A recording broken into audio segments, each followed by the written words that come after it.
Well, welcome back to the Beat the Odds of Business and Wealth podcast, Trevor. Yeah. It's our first podcast post-election. Post-election podcast. And yeah, I mean, that was a pretty interesting turnout. It wasn't the one that I think a lot of people were hoping for, but it was kind of the likely outcome based on the performance of Pierre Poilievre and, you know, the media machine that was working and pulling out all the stops for Mark Carney. And, you know, a little bit of Trumpism in there as well. Yeah. Well, like mathematically, I think the part that was like probably underestimated by a lot was the complete collapse of the NDP party. So you had the complete collapse of the NDP party, and those voters were never voting for Poilievre. Those voters went to the Liberals. So basically, you know, Jagmeet kind of decimated his party. Yeah. Because I believe that's the lowest NDP vote total in like 40 years. I think it's incredible, right? Like, and so all of those, so Poilievre gets this huge lead and decides that I don't have to go harder. I don't have to take these media appointments. I'm going to play it safe because I'm so far ahead. But then it wasn't. It probably was. It might have seemed more like he was losing ground, but in reality, the NDP was losing ground, and those votes were going Liberal. And that's mathematically, when you start looking at it, that's kind of what happened, right? That's what happened. Those votes went there. And, you know, Poilievre, he was so afraid of, you know, being compared to Trump, so he didn't want to go that route and be on any of the American podcasts and so forth. Yeah. And he also didn't want to have any strong, decisive footing on, you know, deportation, on immigration, on any of the things that his base were really wanting him to like talk about and say during the campaign. So then there's a bunch of people who were disillusioned or disenfranchised and just thought like, hey, you know, it's the uniparty. There's no difference if we voted conservative or liberals. We're going to get the same bullshit no matter what. That's right. So then there's the largest party. The largest party in this election was the did not vote party. Correct. It's not the base because people, they're just overly concerned by flipping the people in the middle, and they just ignore the people who don't vote at all, right? Because they want a different message. Right? So let's talk about Trump. Okay, what did he do? What did he do that was different in this last election cycle? Did he pull back from his message? No.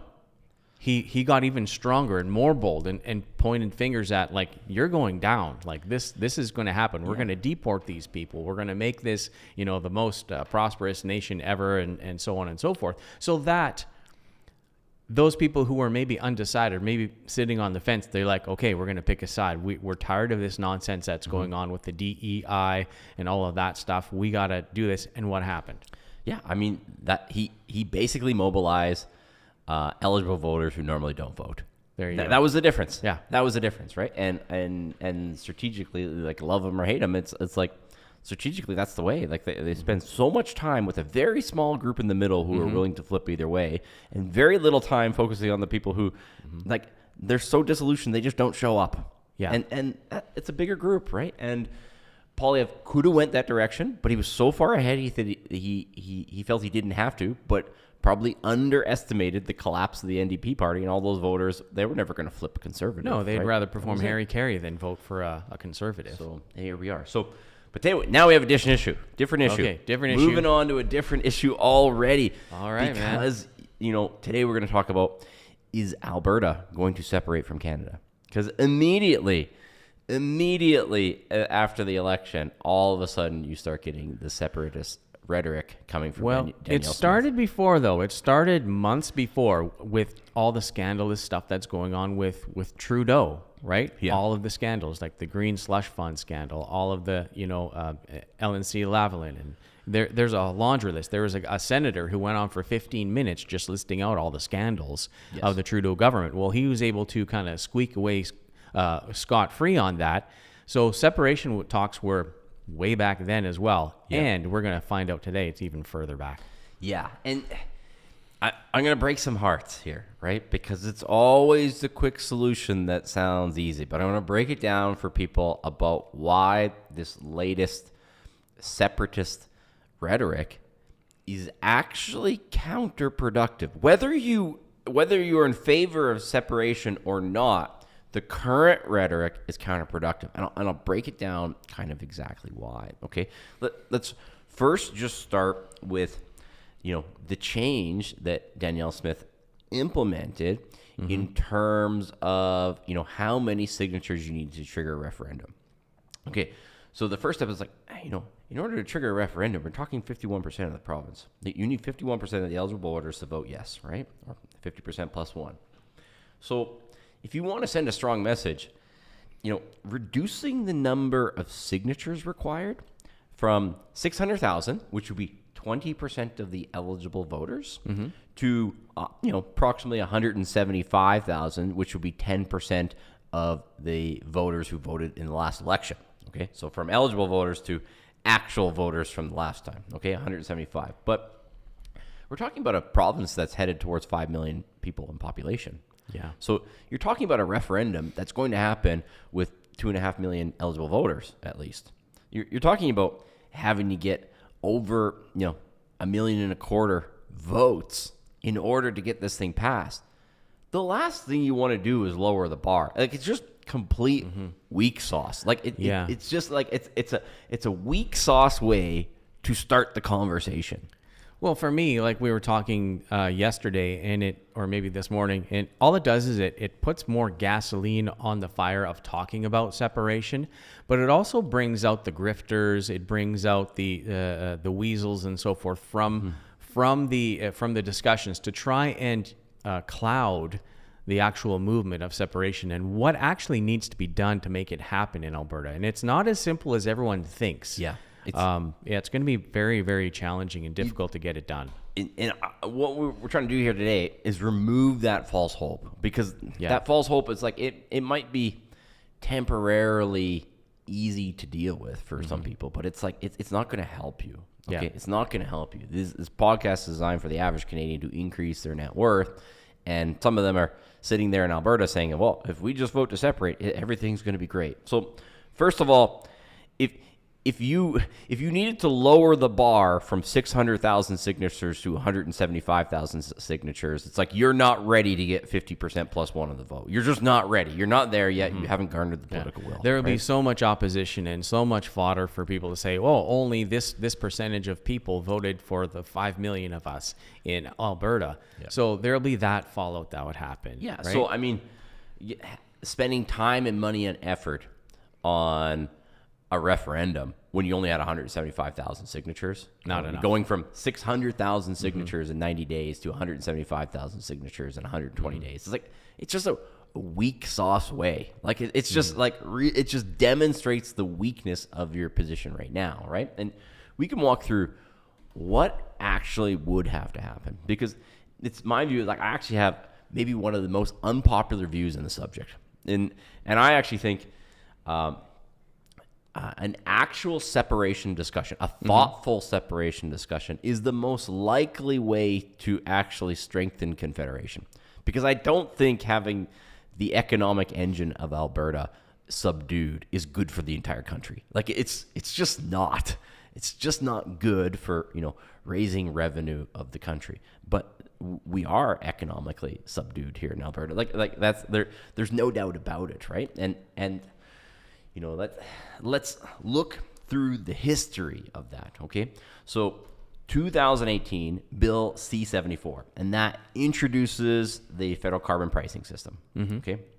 And then 2019, Bill 69, that introduces the environmental assessments, and it basically increases the difficulty of environmental assessments. It was the kind of no pipeline bill. Like, basically, it was going to make... It's a no development bill. Yeah, it was going to make the development so costly and cumbersome and uncertain that no one would invest capital to get that far. And it worked. It worked. Yeah. Like, projects were pulled, like on scale. Like, we know that, right? Billions. And then, to make matters worse, in the same year, in 2019, Bill C-48, banning oil tankers in northern BC. So even if you could get the project built, you're going to ship it on rail cars that, to make the product economically uncompetitive. Yeah. So I don't know. Is there a railway to China that we've got being built right now? Yeah, No, I don't think so. And think about when I go back to this wasn't in the best interest of the country either. It's like what are we in the situation right now? Negotiating a trade deal with Trump, who holds all the cards because we don't have mechanisms to ship out our products. Right.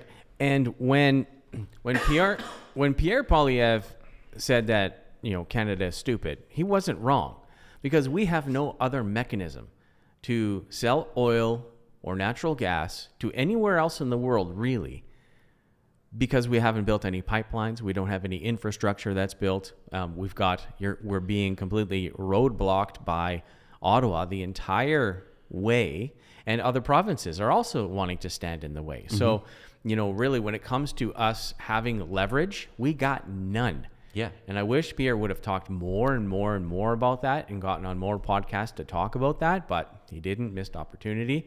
And so let's continue on with this discussion about separation. I mean, 2021, built a C-262, and it basically increased Indigenous rights in resource development. So again, just made it more cumbersome, more uncertain it's not like they didn't have rights before. It's just you created a different level of unproven uncertainty in going through it. And then 2021, Bill C-12, forced net zero targets.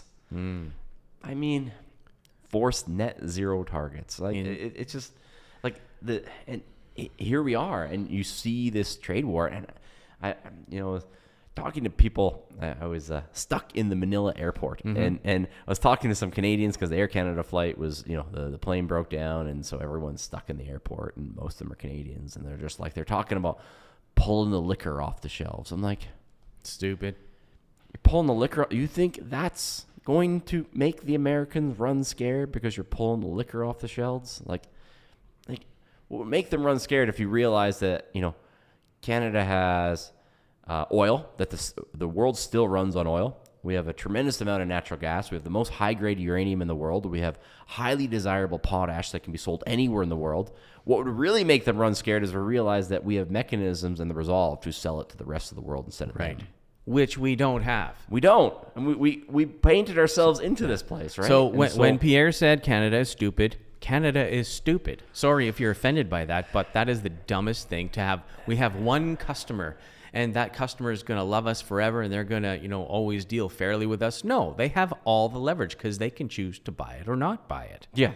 Like, I have one customer who I also buy from. This is mentioned if I have a business. I have one customer I also buy from, and that customer becomes disgruntled. And my solution is to get petty with that one customer instead of finding new customers. Like, that would be a terrible business decision, and this is what we've chosen to engage in. Yeah, right? And I mean, we give advice all the time to business owners, right? And we say, oh, you have a sole source contract.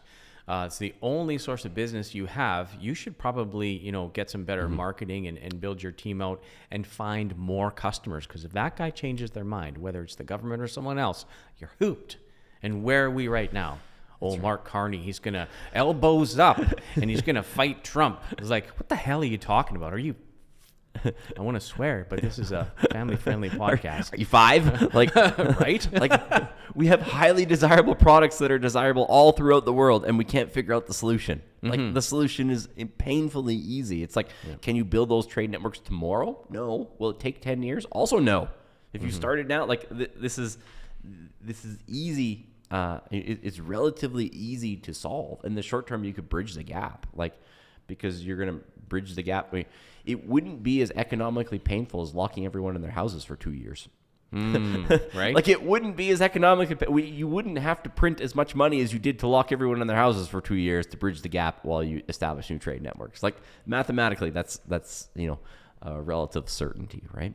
And so that's why when I say, like, a real discussion on Alberta separation that actually recognizes these issues is probably the most path to a stronger confederation, because the deals that would have to happen to satisfy Alberta would basically are the deals to restart that economic engine that exists that would benefit everyone. But you can't really have a negotiation without leverage.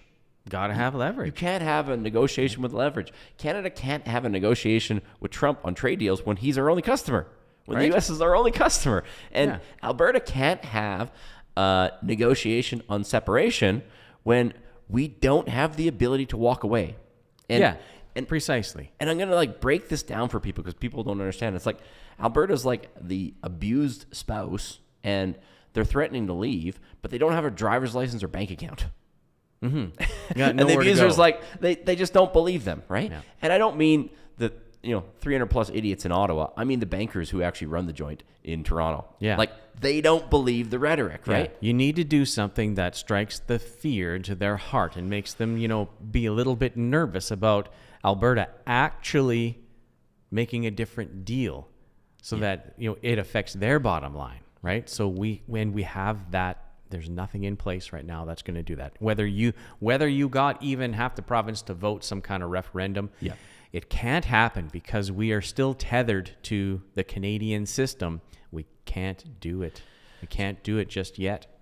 And so the path is clear. Like the path has been clear for 24 years. Yeah. So Stephen Harper and a couple of other conservatives got together. They wrote the letter to Ralph Klein. And they said, this is the way to proceed to protect Alberta's interests. And it was called the Firewall letter. It was sent to the National Post. And I'm going to go through the items. This has existed for 24 years. And I hear this, and, we're talking about separation and reducing the votes, reducing the signatures required to trigger a referendum. You're going to see, I'm going to go through this on what you actually have to do to have a real separation discussion, and it's a big, long, hard project, right? Everyone thinks it'll just be a quick vote tomorrow and we'll all be magically prosperous. I'm going to say, like, how ridiculous that is number one, you have to withdraw from CPP prior to having Clutches a separation discussion. Goodness. You cannot have a referendum because just think about it logically. It's like all of a sudden you've left that disgruntled ex, but they still have all your retirement money. How is that going to go for you after that happens, right? Like, and look what happened in this last election. All the boomers who are receiving their CPP, they clutch their pearls and like, not my precious CPP. Oh my God. Like, how dare you touch my CPP? We have to get out of that. Number one, it's a scam. Number two, even with an APP, it's a stupid idea, whether you agree with me or not, but it's holy hell. Over $800 billion in unfunded liabilities. Of course, they're going to fight about how much they're going to pay you out because they don't have the money. That's why they're going to fight. It's not like they have the money, right? If we all stop paying into CPP tomorrow, if you didn't have more new entrants coming into CPP than people exiting the workforce, it would be insolvent, right? It's a literal definition of a Ponzi. Yeah, the Canada Ponzi program. And so you have to have that sorted out. You have to be withdrawn. And people will say, oh my God, it's like, yeah, the same as Quebec. Right? The same as Quebec. Like, this is not an unheard of thing. It's like you have to withdraw from CPP. That has to be worked out prior to having a referendum. Yeah, we're just asking for the same stuff that Quebec is doing. That's right. Okay, so that's number one. Number two, if this was in the Firewall letter, and it all makes perfect sense. It's like you have to be collecting the provincial taxes directly. Right now, when you pay your payroll remittances through your paycheck, if you're an employee, it goes straight to Ottawa. Your payroll remittances go that way. It's like the provincial government would have to be collecting the personal taxes for its citizens directly. And just think about it. You need a functional taxation department before you leave. You can't work this out a day after or 2 months before. It's like they're woefully understaffed and underqualified to accomplish this task in any short time. And what other province can do this? Just like Quebec. Just like Quebec. Again, this is not unheard of stuff. The first two items are exactly like Quebec. And has that given Quebec some leverage? You better believe it gave them some leverage to do it. It's like, good on them. It was smart enough to do it. It's like it's actually kind of useful that provinces compete with each other. And so this thought that everyone's going to be kumbaya and do everything for the other provinces. Like, no, they're going to look out for their own province's interests. And if you don't have any leverage, it's like, that's your own fault. And so that has to be, like, you have to have the retirement program worked out, and you have to have a functioning taxation department before you even talk about this subject. Yeah. Like, before you even talk about, and this was in the firewall letter, 24 years ago. Yep, I read it this morning. 24 years ago, I even posted it on Stephen Harper X. told Ralph Klein, like, this is what has to happen. Like, and this is just to protect the interest. This is actually to have a discussion. And number three. And number three is going to be so painfully obvious when I tell people. It's like, you have to kick out the RCMP and have a functioning police force.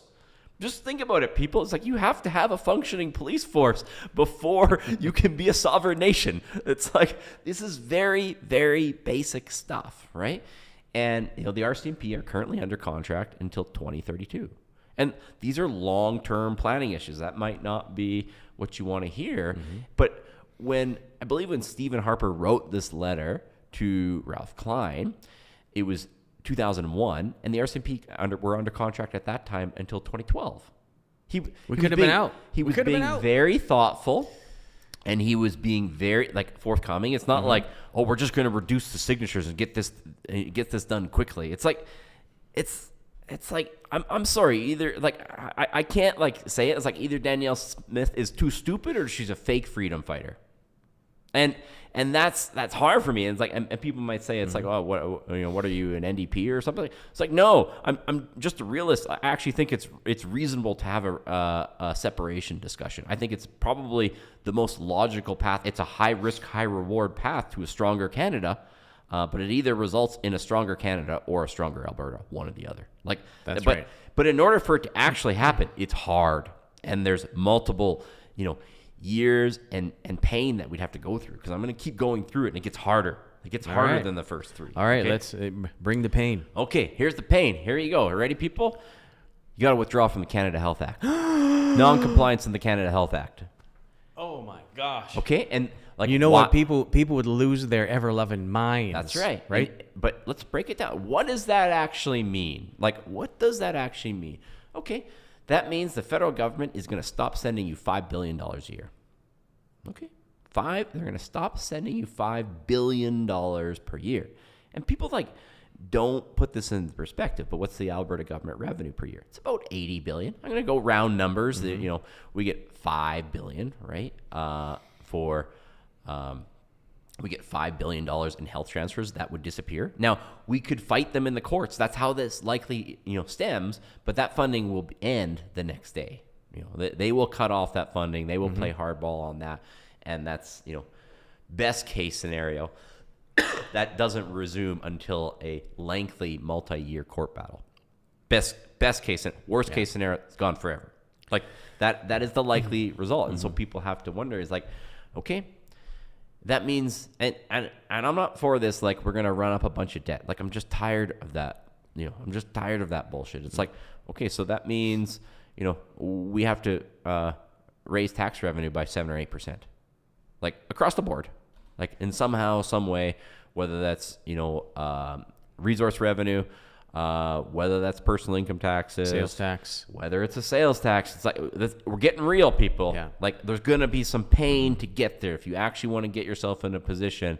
But just think about that at that point. It's you're going to be fully gone from CPP. You're collecting your taxes. You have a fully functional police force. Yeah. Okay. You have a fully functional police, and you've basically given Ottawa the middle finger on their $5 billion golden handcuffs, right? Yeah. Thank you so much for the absolutely terrible healthcare system that we have. And, for me, I think if we're going to be paying that $5 billion, making up that shortfall, it's got to be better. That's right. It's got to be better. Exactly. So it's not just withdrawing from that Canada Health Act, because you're going to have to win a very difficult referendum. You have to withdraw from the Canada Health Act, go through the absolute, nightmare of a PR that's going to be, and people are going to be up in arms. And then you, on a multi-year timeline, demonstrate to people that the healthcare system got objectively better. Yeah. I just gonna, objectively better. yeah, right? I just got to put it out there that, you know, the healthcare system in Canada is a sacred cow that needs to be slaughtered. Like, it is awful. It is not very good. It is low grade, government mandated socialist healthcare that it's rationed. You get what you get. Be happy with it, or die. Yeah. And they would rather you die, actually. And like they'll offer it to you first. And the criticism is always people saying, "Oh, you want an American healthcare system." As if there's not 198 other countries in the world Right. to look at. Like, Right. It's like, just because you don't like the healthcare system in Canada and sitting in the waiting room dying in the emergency room if something's literally wrong with you, is like, "Oh, I definitely want the American system." It's like, no, like, there are better systems out there. 100% there are. Like, the goal is not to be, you know, it's just that second fiddle to the American thing. It's like, that's the only other place. It's like, no, it's to be the best in the world, not the same as the Americans. No, like They're broken record. They're not really great at healthcare either. Go find out where they have a really well-functioning system where they both have a private and a public sector of it, and follow that model. One's that more successful. Ours is one of the lowest out of all the countries that provide some kind of socialist medicine. Ours ranks the lowest. Yeah. Figure it out, people. Okay. And so then it's your, you know, you think about this now. You've withdrawn from CPP. Yeah. Okay.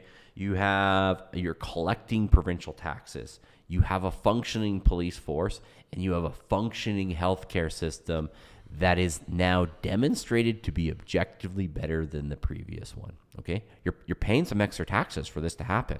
Okay. Like, they had to raise revenue to do it because borrowing fake money and making the province more heavily in debt to do it is not useful. Right. Yeah. And now all of a sudden, now, when you come to the negotiation table after that, now the people running the joint, not the 300 plus idiots in Ottawa, but the bankers in Toronto, be like, oh boy, they're serious. Like, that's the point where they would know. But people don't like the solution because It's hard. it's a decade. Yeah. Oh, for sure. It's a decade. And it should have started in 2019. Yeah, when all of these bills should were have passed. started as soon as they landlocked. Like, it should have started. Like, nothing changed because Mark Carney got elected last week. Like nothing changed because Mark Carney was elected. Like, it's ridiculous that, like, why now? Like, to, you know, all of a sudden we're gonna, like, give some tough talk on the rhetoric, right? And you haven't even bridged the gap on you know, the legal claims that you know, the Indigenous people would have over the separation. On, do they have to join the seceding entity? Like, that's a hard barrier, right? It's another barrier, but also let's take a look at the Indian Act. The Indian Act is horrible. It's another level of government bureaucracy that prevents them from developing anything on their own lands. True. So the most logical way to demonstrate that is just to demonstrate prosperity. You have to demonstrate 100%. prosperity. Like, yeah. It's to demonstrate. It's like, this system is actually working better. We're actually seeing improvements. Like, we want to come along with this thing, right? Right. And so it's not to, you know, get a small group of people on their signature together. It's like, this is a big, life-changing project, right? And this is the point where, you know, in any negotiation, you're not going to get a good deal unless you're ready to walk away. And Alberta's in no position to walk away. I'm sorry. Like, we're just in no position to walk away. And to have leaders come out, like, I don't like it because it gives people false hope. And it makes them think that all of a sudden, you know, it's just like, Poilievre's going to come in or Danielle Smith's going to save me. It's like, no one's coming to save you. No one. No one is coming to save you.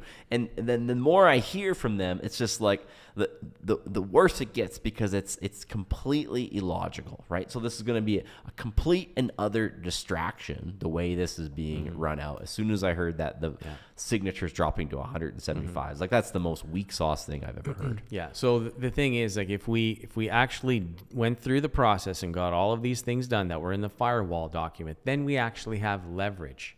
There's something we can do about it. Now you're having a real negotiation. And that real negotiation is like, this is like, you know, Cold War type negotiation. It's like you're going to get a real deal. Okay.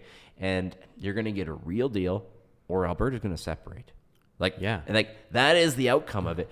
But that is the only path to a real deal because Alberta is not going to be taken seriously until that happens. That's right. I mean, that's what Quebec has done and is doing and continues to do to this day. Why do they have so many more seats? Yes, they do have population, but they also have leverage. Yeah.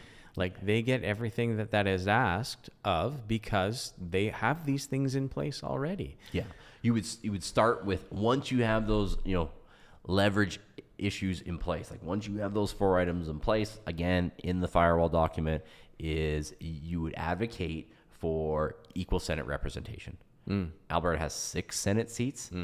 Nova Scotia has 10. Nova, Flippin' Scotia. PEI has 4. It's like the representation is not even. And I think they have like total population combined of like a few 100,000. Like, let's get serious here. But what you can complain about all you want right now because you have no leverage. That's right. No one's going to take you seriously at all. No one, you're not going to get any transaction. It's like you're going to a negotiating table where the other party knows that you have zero leverage. The same way that Canada is going to try and negotiate with Trump, we have no leverage. It's the same thing. Like we got to stop being weak. We have to stop playing second fiddle to everyone. We could be the most rich and prosperous nation on the face of this whole planet if we just had people with some balls, right, to actually get it done. And we need some Dubai level shit happening here. Yeah. So I mean, this is what would have to happen, and I want to like lay this out for people because I don't like the goal of this podcast is how do I help you beat the odds at business and wealth, right? But I know people are going to get sidetracked on this, and this is a distraction. This is the distraction. And so, no one is coming to save you. Like, Polyev didn't come to save you. Danielle Smith is not going to come to save you with this because as soon as she rolled it out, it's like, it's just bad idea. Years short, making people think it's drastically different. It's like there would be more pain proceeding to this before it got better. Okay. And I actually think it is the path. Like it actually should happen. It's the most logical point where you actually get a stronger confederation. It actually is the most, but it's a high risk, high reward because it either ends in a stronger confederation, it ends with the economic engine of the country speeding up, or it ends in a more prosperous Alberta. But it's a long, difficult path to get there. It would be short-term pain, right? And just a reminder for everyone, Donald Trump is not going to save us either. Yeah. He's not going to annex Canada. Like, he's not going to take Alberta on as the 51st state. And any talk of that is just horse shit. It's not going to happen. They're $37 trillion in debt, people. Yeah. The 37 trillion, like, what are they going to do? Like, print some more? Like, that is a reckoning that they're going to have on their own. It's like, this is actually an easier problem to solve. It's we have more resources in the ground that the world needs per person than the Americans. And we don't have the same $37 trillion in debt following us around. That's just the harsh reality of it. So, it's just, jumping out of the frying pan and into the fire. Like, that's not the path. No. That's not the advisable path. So this is what would have to happen. So once you realize that, it's like, there's no one coming to save you. It's like, if you're watching this podcast, it's like you are the hero in your own story. You are the main character in your own story. There is no other main character. It's not Danielle Smith. It's not Pierre Polyev. It's, it's not Maxime Bernier. It's like, it's you. It's you. You are the main character in your story, and it's up to you to build that life raft for you and your family. Okay. So what do we do? I mean, it comes back as like you have to increase your level of financial knowledge. You have to understand, what money is, how the monetary system works, how unfair the current system is. But once you learn the rules of the game, the path becomes clear. It's like the system is set up to move the money from the people who do the work to the people who own the assets. And so how do you start owning some of those assets? It's not by arguing with your friends on Facebook about separation, because it's not going to happen. No, it's not going to happen. It's not going to happen.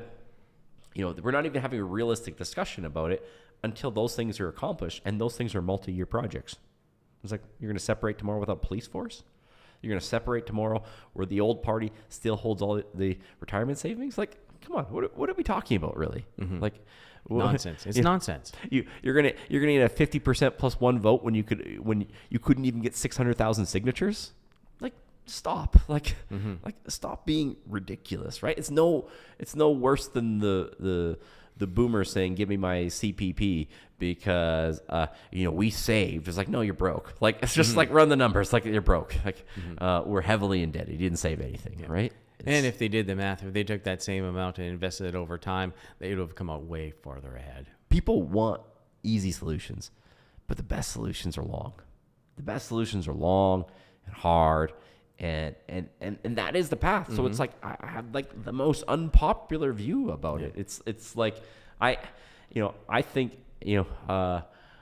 some sort of quick separation movement is just bound to fail, and it's bound to distract everybody and be further back, right? Here's another truth bomb for you. Okay.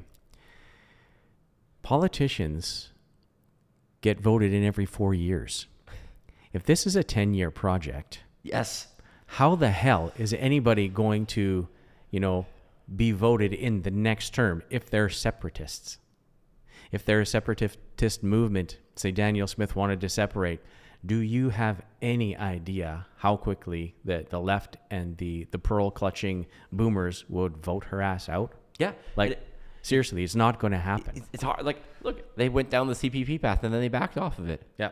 They backed off of it. Yeah. They didn't finish that. They just talked about it. They just pandered to a base and then did nothing. Yeah. That's generally what both sides of the political aisle do. They pander to a base and then do nothing. Yeah. So a 10-year project that a 4-year term politician is going to get done, it's not going to happen. It would be realistically. A transformational leader. And it's just not going to happen. Like, the probability of that is not going to happen. It's like this, we're going to go through the eye of this storm. Like, we are just going to go through the eye of this storm, and it's not particularly unique to Canada. No. The U.S. is going through it. The U.K. is going through it. Australia is going to go through it. It's like the entire Western world is going to go through this monetary storm. And, you are the main character in your story. And eventually you're going to be able to build the wealth for you and your family. And then eventually there's going to be some people who are going to start looking around and say, what the heck just happened? Why does it take 30 years of income to buy a normal house? You know what I mean? Like, why do I have to live in shared accommodations when I have a full-time job? Like, they're going to just look around and just like, what the heck happened? And it's going to be the few people around that's like, I told you so. And they're living well on doing the exact things that, they said. And it's only that point when you have that undeniable credibility that you're going to change opinions, right? And so right now, it's not this fake separatist discussion, because that's what it is. It's just a fake separatist discussion to distract you, to get your vote, because they just want to get reelected. This is not a serious attempt to accomplishing this. If Danielle Smith was serious, she would have already put this firewall. She would have did it from day one, because nothing changed with the election of Mark Carney. She promised it, didn't she? Nothing changed. It didn't matter if Poilievre got elected. You should still do this, because 100%. Like, it's not like you're going to have a conservative government in Ottawa for the next 50 years. Like, it's going to flip back. You just have no leverage every few years. Here's another unpopular opinion. I think every single province should do the same thing. It's not a bad idea. Yeah. It's not a bad idea. Because look at how much resource development in British Columbia has been curtailed by the federal government, by all these same things, all the same people. Yes. Like, forestry has been decimated. Mining has been decimated. They don't want us to use any of our resources. So they'd rather see it be overgrown and burned down rather than make money off it and sell it and prosper the people of British Columbia. Yes. Like, why doesn't every province do the same thing? Yes. And look at Saskatchewan. Manitoba, well, they have mostly mosquitoes and lakes, so I don't care about Manitoba. I'm just kidding. They have a lot of good mines there. No hate to Manitoba. I mean, in Churchill, they could have one of the world's most important ports. Right. Like, we should have a port in Churchill. Forget about just northern BC. We should have one to Manitoba. We should have one all the way out to the East Coast. Like, we should have pipelines built in every direction. And don't even get me started on, like, oh, we can't build it because there's a little bit of muskeg up there. It's like in other places in the world, they're building skyscrapers in the middle of the ocean with reclaimed land, and we can't build a pipeline in a little bit of muskeg. Like, just stop letting them lie to you about that. Because at Dubai, they build a city on sand.